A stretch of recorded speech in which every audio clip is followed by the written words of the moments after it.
फेरि पनि तिमी र म फोनमा घन्टौँसम्म गफिन सकौँ, मेसेजमा जति जे पनि निरन्तर मनलाग्दो लेख्न सकौँ। हरेक रात तिमीसँग गफ गर्दै निदाए पनि, हरेक बिहान सबैभन्दा पहिले मेसेज कल तिमी र म बीच भए पनि, तिम्रो नै मुहार हेर्दै दिनको सुरुवात गरे पनि हामीले प्रेमका बारेमा कुरा कहिल्यै नगरौँ। मलाई र तिमीलाई नै एक अर्कालाई पाउने इच्छा चाहना नहोस्, गुमाउने भय चिन्ता डर नहोस्। कुरा गर्नको लागि प्रेमी प्रेमिका नभए पनि हुन्छ भन्ने कुरा तिम्रो र मेरो सम्बन्धबाट महसुस होस्। मायाका कुरा नगरे पनि घन्टौँ कुरा गर्न सकौँ, यसै अनायास पनि लाखौँ मेसेज पठाउन सकौँ। बस मन मस्तिष्क र हृदयको मिलन होस्, शारीरिक रूपमा कहिले एक अर्काको नजिक नपरौँ।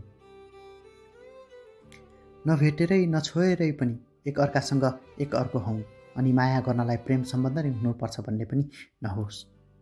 बिना प्रेम प्रस्ताव पनि प्रेम गर्न सकिने रहेछ। साँच्चै बिना केही सम्बन्ध पनि हामी बीच अटुट प्रेम छ। यदि प्रेम नहुने हो भने म जब मुस्कुराउँछु तब तिमी पनि किन खुसी हुन्छौ? किन तिमीलाई सबै मन्जुर छ? मेरो अतीत, मेरो क्रूरता, मेरो उदासीपना, मेरो चञ्चलता, मेरो बचपना, मेरो रुखपना।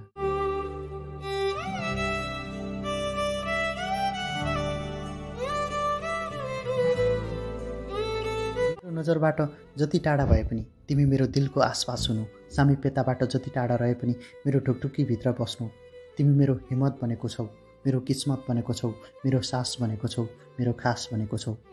तिमी कहिल्यै अगाउँदैनौ मेरो बकबकसँग, तिमी झर्किँदैनौ मेरो चकचकसँग। मलाई किन यसरी सम्हाल्छौ? मेरा कचकच पनि किन आरामले सहन्छौ? अनौपचारिक रूपमा सबै भयो, अब लाग्छ थोरै औपचारिकताको आवश्यकता छ। यस्तो लाग्छ हामीलाई दुवैले एकअर्कासँग प्रेम हुँदैछ। सम्बन्धलाई नाम दिएर न तिमीलाई बाँध्न चाहन्छु न आफू बाँधिन चाहन्छु। बस जीवनको अन्तिम पलसम्म तिम्रो उपस्थिति चाहन्छु, तिम्रो साथ चाहन्छु, प्रिय मान्छे।